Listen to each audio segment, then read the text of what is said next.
Bonjour et bienvenue sur le plateau télé de Business Industrie Dijon, le salon régional de l'industrie en Bourgogne-Franche-Comté qui se déroule au Parc des Expositions de Dijon pendant 2 jours. 200 exposants vous attendent. Et puis sur ce plateau, j'ai le plaisir d'accueillir toutes les 30 minutes des acteurs de l'industrie pour évoquer avec eux les grands enjeux de ce secteur d'activité. Et parmi ces enjeux, l'enjeu environnemental, celui de la décarbonation. Comment réussir sa décarbonation quand on est une PME, une PMI en l'occurrence? C'est le sujet qui nous réunit. Sophie Kleinauer, bonjour. Vous êtes chargée de mission transition écologique et énergétique à la région Bourgogne-Franche-Comté. On va peut-être reposer le cadre, le contexte, les enjeux, les grands enjeux de la décarbonation des entreprises. Quels sont-ils ? Bonjour à toutes et à tous. Alors du coup, au niveau des grands enjeux, notamment pour le secteur industriel, la décarbonation, elle est importante puisque l'industrie représente 20% des émissions de gaz à effet de serre en France. Donc parmi les secteurs les plus émetteurs, après l'agriculture, le transport ou le bâtiment résidentiel. Et c'est également 20% de la consommation énergétique française, avec encore une forte dépendance aux énergies fossiles. Donc forcément, on a un enjeu à traiter ces entreprises. Et aujourd'hui, sur cette conférence, on va vraiment avoir un focus décarbonation énergétique. Décarbonation énergétique, c'est-à-dire comment est-ce qu'on va se passer petit à petit des énergies fossiles et puis développer d'autres formes d'énergie. C'est bien le sujet dont on parle. Oui, tout à fait. On va rentrer dans le détail par la suite. Les entreprises aujourd'hui sont invitées à décarboner leur activité le plus possible. On va rappeler que c'est dans un contexte international, décliné en national et décliné en régional. La COP vient de se terminer au Brésil il y a quelques jours. Les objectifs sont extrêmement ambitieux, il faut le rappeler. Oui. Alors du coup, pour remettre dans le contexte, la France, elle s'est dotée d'une planification écologique qui a été déclinée en COP régionale. Donc en Bourgogne-Franche-Comté, on a une COP spécifique qui est pilotée par le préfet de région et le président de région. Et donc en fait, sur le secteur industriel, on a le volet mieux produire et on a un enjeu fort de décarboner et d'accélérer la décarbonation des TPE-PME. Il faut savoir qu'en Bourgogne-Franche-Comté, on a 50% des émissions de gaz à effet de serre finalement qui sont portées par des TPE-PME. Les 50% restants, c'est des grandes entreprises, c'est une vingtaine d'entreprises seulement. Donc si on touche pas 20 sites industriels, 50% des émissions. Voilà, c'est ça. Donc du coup, on a vraiment un tissu économique diffus. Et si on ne touche pas les TPE-PME qui concentrent ces 50% d'émissions de gaz à effet de serre, on n'atteindra pas nos objectifs. Alors il faut aller les chercher, ces entreprises, et puis il faut les accompagner, parce que quand on est PME, PMI, on a beaucoup de CG à gérer et pas forcément beaucoup de monde pour les gérer. Il existe pour ça un réseau des acteurs qui sont capables aujourd'hui d'accompagner les entreprises. Ce réseau s'appelle RT2E. Oui, tout à fait. Donc le réseau RT2E, c'est le réseau de la transition économique et écologique en Bourgogne-Franche-Comté. C'est une spécificité régionale. Il est co-animé et cofinancé par l'ADEME et la région Bourgogne-Franche-Comté. Et donc du coup, on a l'AER, la CCI, la Chambre de métier, BPI, donc plusieurs acteurs qui sont présents et qui sont là pour conseiller en proximité les entreprises, quelle que soit leur taille et leur activité, sur tous les enjeux de transition écologique et énergétique, dont la décarbonation. Je suis dirigeant de PME industrielle ici dans la région. Je fais comment pour entrer en contact avec les experts du réseau ? Alors venez me voir sur le stand A37 aujourd'hui et demain, et on a justement tout un trombinoscope avec tous les conseillers par département, une offre de service, et donc vous pouvez avoir vraiment tous les contacts. Ouais. Et on a vraiment un chaînage dans l'accompagnement. Si une entreprise se trompe de porte d'entrée, va peut-être voir l'AER au lieu d'aller voir la CCI, et ben on repasse la main. Donc il n'y a pas d'erreur. Finalement, il y a vraiment tout un chaînage dans l'accompagnement proposé. Donc indépendamment de ce salon pendant 2 jours, à partir de la semaine prochaine, si j'ai besoin d'entrer en contact, je sonne à la porte de ma CCI par exemple ou de ma chambre de métier. C'est une entrée possible. Oui. Pour trouver ensuite le bon interlocuteur dans le réseau. Tout à fait, ou l'agence économique régionale aussi. Très bien. Alors un des acteurs est présent sur ce plateau, c'est la Chambre de commerce et d'industrie Métropole de Bourgogne, donc c'est les territoires de Côte-d'Or et de Saône-et-Loire. Philippe Burtin, vous y êtes conseiller environnement. De quelle manière la CCI concrètement aide, appuie, accompagne les entreprises qui souhaitent se décarboner ? Alors, on a effectivement tout un panel d'outils et un premier outil pour une entreprise qui souhaite s'engager, mettre le pied à l'étrier, c'est de travailler sur ses consommations énergétiques. Et pour ça, on réalise des visites d'entreprise, qu'on appelle la visite énergie, qui permet à l'entreprise d'identifier les principaux axes d'action simples qu'elle pourrait tout de suite mettre en œuvre. Donc on va être sur des aspects qui sont liés à la sobriété et à l'efficacité énergétique.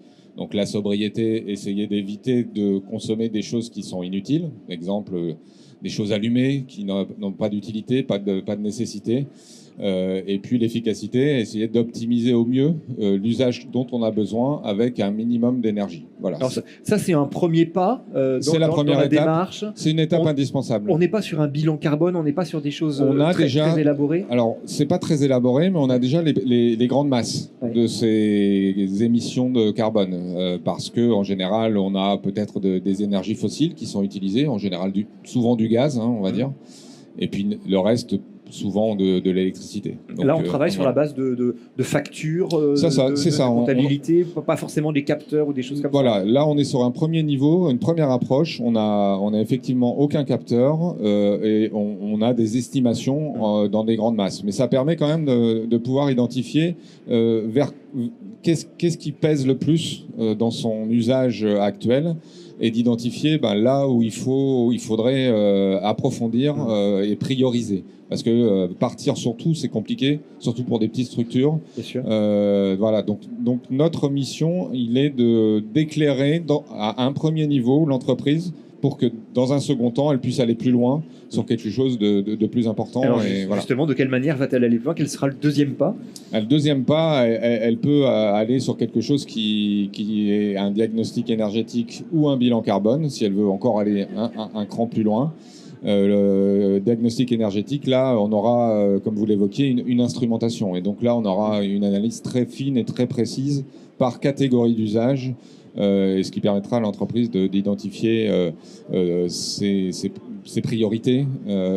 Et lier ça à un bilan carbone, c'est encore mieux, parce que là, non seulement on va avoir une analyse sur les enjeux carbone de son énergie, mais également sur tout ce qui concerne ses usages matières également, qui sont aussi une source de carbone non négligeable. Et là, on peut avoir des surprises par rapport à la tout premier diagnostic qu'on avait effectué. C'est pas les mêmes attentes. Oui. On n'est pas sur le même niveau. On a un premier niveau, c'est d'identifier les choses simples à faire. Et deuxième niveau, là, on a des choses qui sont plus engageantes, qui nécessitent forcément des investissements plus importants. Oui. Changer d'énergie, ça se réfléchit. On claque pas des doigts pour passer d'un élément à un autre. C'est peut-être important de dire qu'effectivement, quand on parle de décarbonation, on parle pas forcément de gros investissements, de changements profonds du process de production. Ça peut être des questions comportementales. Dans un premier temps, c'est par là qu'il faut commencer. Parce que c'est là où il y a des petites marges de manœuvre intéressantes à explorer et qui sont peu coûteuses. Voilà. Alors ensuite, il va falloir aller un petit peu plus loin, développer des actions. Laurine Kibert, vous êtes à l'ADEME Bourgogne-Franche-Comté. Oui, Laurine est là. Laurine Kibert à l'ADEME Bourgogne-Franche-Comté, chargée de mission Décarb Flash. On va commencer par ça. Décarb Flash, qu'est-ce que c'est ? Alors, bonjour à tous. Décarb Flash, pour commencer, c'est un appel à projet qui a débuté d'avril 2025 et qui va se clôturer en février 2027. Donc, à savoir, il y a encore beaucoup de temps, beaucoup de délai pour déposer ces dossiers. On peut encore en profiter. Ouais. Exactement. Entre autres, c'est un appel à projet pour les projets d'un CAPEX allant de 100 000 à 3 millions d'euros. Pour des entreprises qui ne sont pas soumises au quota d'échange carbone à l'EUETS. Et ce qui est intéressant dans cet appel à projet, c'est que finalement, on doit se baser sur des actions spécifiques qu'on peut retrouver dans notre cahier des charges, la liste des actions éligibles, si jamais sur le site Agir pour la transition de l'ADEME. Et entre autres, on a 4 grandes thématiques en Bourgogne-Franche-Comté. Ça sera la récupération de chaleur fatale, l'isolation des bâtiments, l'efficacité énergétique, et l'évolution du mix énergétique dans les ateliers, dans les productions, l'industrie. Entre autres, ce qu'il y a à savoir aussi, c'est que 2 des thématiques doivent être groupées avec n'importe laquelle autre, c'est-à-dire l'isolation du bâtiment ainsi que la récupération de chaleur fatale doit forcément être groupé avec une autre action pour pouvoir être éligible. Ici, malheureusement, si on a un projet uniquement de chaleur fatale, on ne pourra pas prétendre à cette aide. Donc Descartes Flash, c'est une opportunité à saisir, donc on a encore quelques mois pour le faire. Exactement. Entre autres, la prochaine relève est le 16 février. Mais après, on a une relève tous les 4 mois jusqu'au 15 février 2027. Relève, ça veut dire c'est des candidatures, c'est ça Exactement. Ouais. Entre autres, les industriels déposent leurs dossiers et il peut y avoir une présentation finalement de ces dossiers-là. Tous les 4 mois, très bien. Alors, ça fait partie des dispositifs déployés par l'ADEME pour accompagner les entreprises. Vous êtes, l'ADEME, connu comme étant un apporteur d'aide, et notamment financière, évidemment. Est-ce qu'on peut faire un petit panorama, finalement, sur l'ensemble de la palette d'aides que vous proposez aux entreprises sur ce sujet de la décarbonation?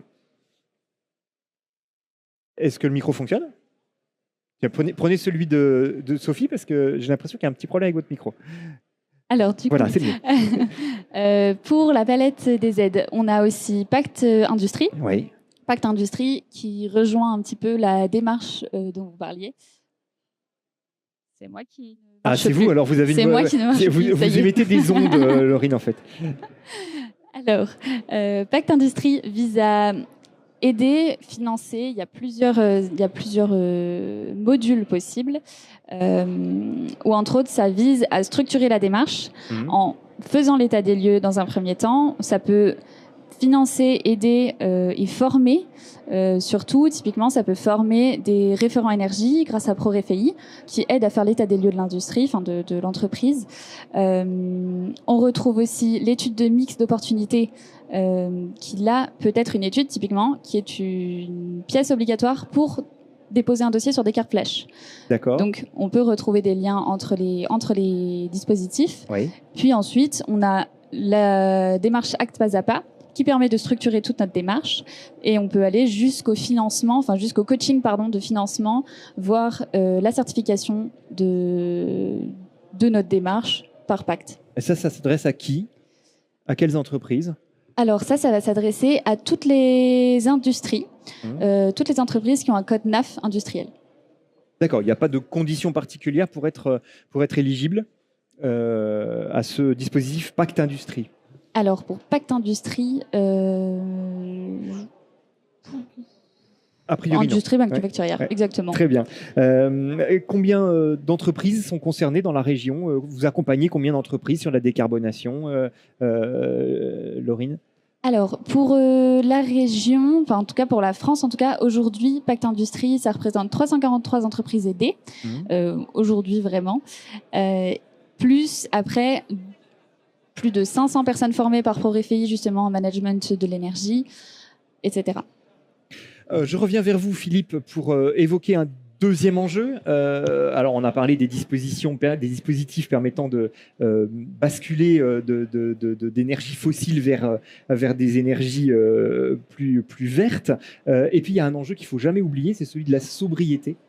Alors, sur ce sujet-là, quelles sont en général les premières pistes, les premiers leviers qu'on peut activer dans une entreprise industrielle? Alors, il y a des choses relativement simples et ça dépend. Enfin, chaque cas de figure est particulier, donc il n'y a pas de règle générale. L'important, c'est de voir comment fonctionne l'entreprise, quelles sont les pratiques. Donc ça peut être des pratiques individuelles. On allume des choses qui n'ont pas lieu d'être allumées. On oublie de les éteindre. Ça fonctionne en permanence. Alors là, on ne parle pas de lumière, on parle de machine parfois. On parle de tout. On peut parler de tout. Hein. Il y a des process qui fonctionnent en continu parce qu'on s'est toujours dit qu'il fallait qu'ils soient allumés. C'est des cuves qu'on laisse chauffer alors qu'elles sont le process n'est pas forcément utilisé. Donc il y a beaucoup de choses comme ça.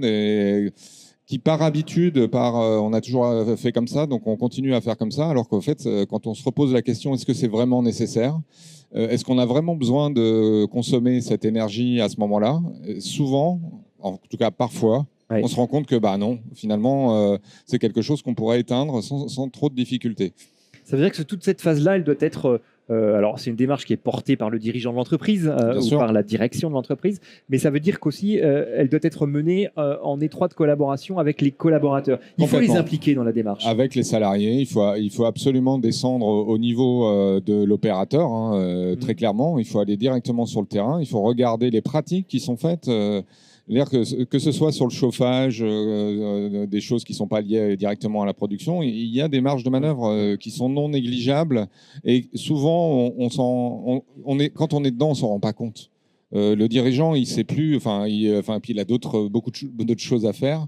Et ce sujet-là n'est pas forcément toujours prioritaire, mais quand on peut discuter avec lui, quand on fait le tour de l'entreprise avec lui, quand on regarde un petit peu les différents process, quand on regarde les différentes utilités, on arrive à identifier des pistes d'action qui sont intéressantes.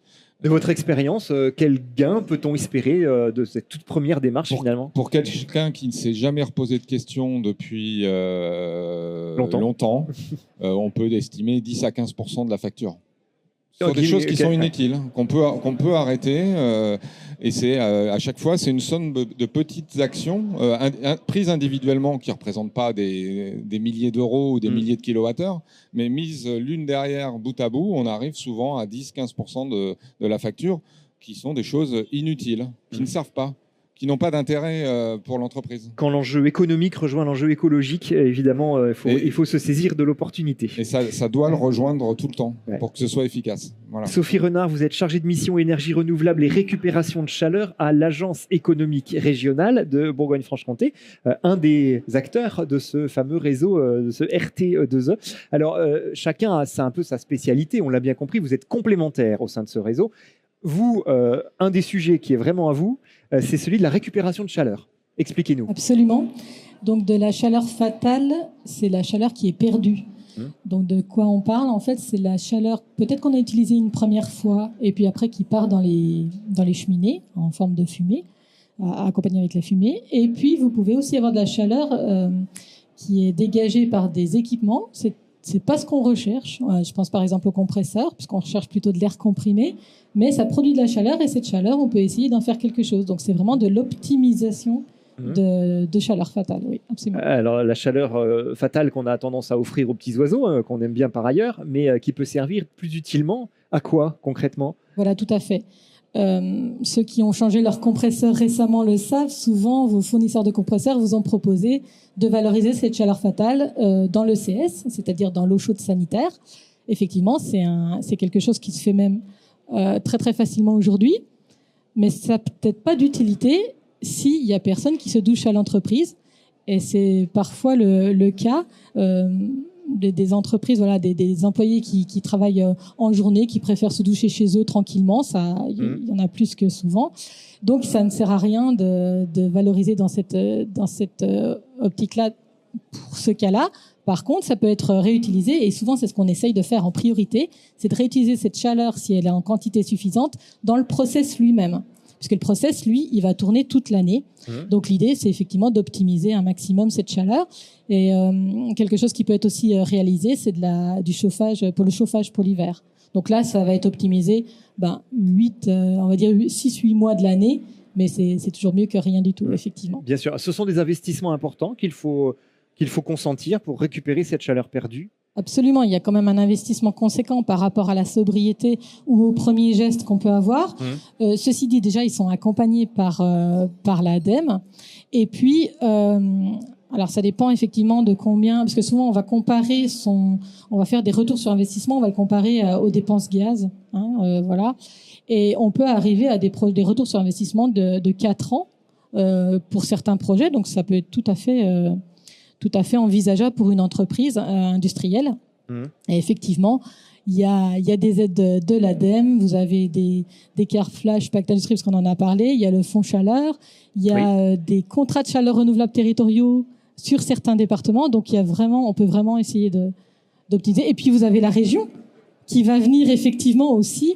Alors c'est vrai que je parle d'abord de l'ADEME, parce que c'est vrai qu'on essaie de prioriser ces aides-là, mais la région aussi va être là pour tous les cas difficiles, justement, les cas compliqués à financer. On peut compter sur la région Bourgogne-Franche-Comté. De votre expérience, vous avez des entreprises qui ont obtenu des résultats satisfaisant, voire enthousiasmant, Oui, grâce à la récupération de la chaleur fatale. Absolument, c'est vrai que, alors, on essaye de faire des vidéos pour vous montrer, voilà, à quel point c'est intéressant. Sachez que les grandes industries, elles ont souvent 4 à 5 personnes dans les services énergie pour s'occuper de cette récupération de chaleur fatale et ces optimisations. Donc nous, on propose en fait de faire la même chose pour les PME et TPE. Alors évidemment, ça va dépendre du process utilisé, etc. Alors en grande entreprise, évidemment, on aime bien montrer Terreal qui a été qui a fait cette récupération il y a 5 ans maintenant. De tuiles. Fabrication de tuiles en terre cuite à Chagny dans le 71. Où là, effectivement, ils ont récupéré une première fois la chaleur dans l'air fumé pour la réinjecter dans le sécheur. Et puis, il restait encore de la chaleur, on l'a récupérée une deuxième fois pour l'utiliser en fait dans la préparation matière, ce qui n'était pas inné au départ. Donc, il y a quand même eu quelques années de réflexion avec des bureaux d'études, etc. Mais voilà, la chaleur a vraiment été optimisée sur ce site. Mais on peut aussi le faire sur des entreprises plus petites, notamment pour la récupération, pour le chauffage des bureaux. À partir du moment où vous avez un process qui utilise du froid, on peut réfléchir à récupérer cette chaleur de froid pour le chauffage. Et c'est quelque chose qui se fait vraiment assez facilement dans plusieurs entreprises. Merci beaucoup pour ces exemples tout à fait éloquents. Sophie, l'autre Sophie, qu'est-ce qui fait que ce réseau fonctionne bien et qu'il est aujourd'hui, j'allais dire, indispensable, en tout cas très utile et très pertinent aux entreprises qui veulent se lancer? Je pense vraiment qu'il y a l'histoire de coopération aussi entre les structures qui accompagnent les entreprises. En fait, il y a eu toute une phase, quand on est passé à la grande région Bourgogne-Franche-Comté, on a fait toute une phase d'interconnaissance du travail mené par toutes ces structures.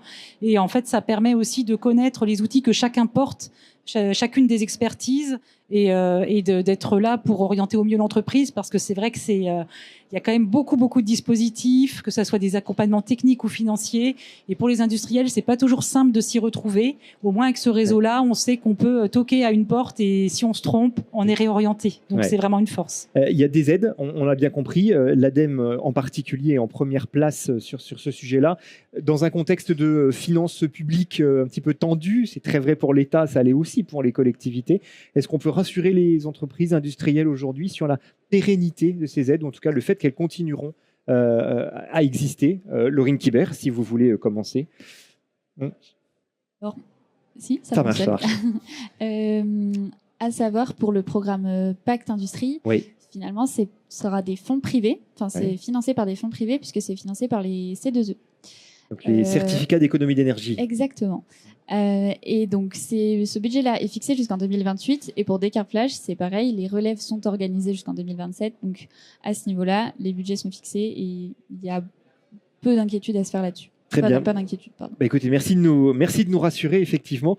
Il reste à inviter les entreprises qui ne l'auraient pas encore fait, à prendre contact avec le réseau et puis à engager la toute première démarche, vous l'évoquiez tout à l'heure Philippe, de ce diagnostic, de ce tout premier diagnostic qui permet de déboucher sur des actions simples et néanmoins efficaces, et puis ensuite de construire un plan d'action, une stratégie, on l'a bien compris, de décarbonation. C'est important. On parlait des enjeux tout à l'heure, Sophie, en termes de compétitivité. Ça, c'est un point c'est un argument qu'il faut peut-être qu'on avance pour terminer cette bien sûr, on peut clôturer là-dessus, parce qu'au-delà de la réduction des émissions de gaz à effet de serre et du gain économique, on a entendu, qui est possible, c'est aussi un niveau de maîtrise aussi pour les entreprises d'avoir moins de dépendance aux énergies fossiles et du coup moins d'interaction avec les augmentations du coût de l'énergie à l'international. Après, c'est un réel levier de compétitivité, mais c'est aussi un levier d'attractivité. Il y a de plus en plus de jeunes qui se posent des questions sur la transition écologique énergétique, qui regardent finalement comment les entreprises appréhendent ce sujet avant de candidater. Donc il y a un enjeu de recrutement et on sait que c'est pas toujours évident sur ce sujet-là. Et puis le dernier point, c'est aussi une différenciation finalement de l'image de l'entreprise, que ce soit au niveau des clients ou des grands donneurs d'ordre.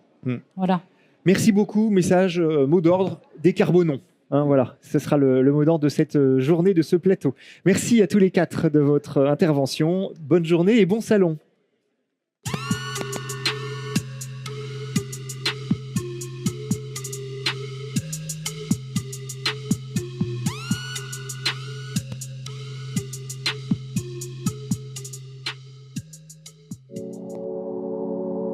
Notre monde change. Et il change vite. Avec l'industrie, on innove pour apporter de nouvelles solutions. On apprend, on transmet, on partage. On permet à chacun de trouver sa place. Et on gravit les échelons. Avec l'industrie, on contribue à prendre soin de ce qui compte. Des femmes, des hommes et de notre planète.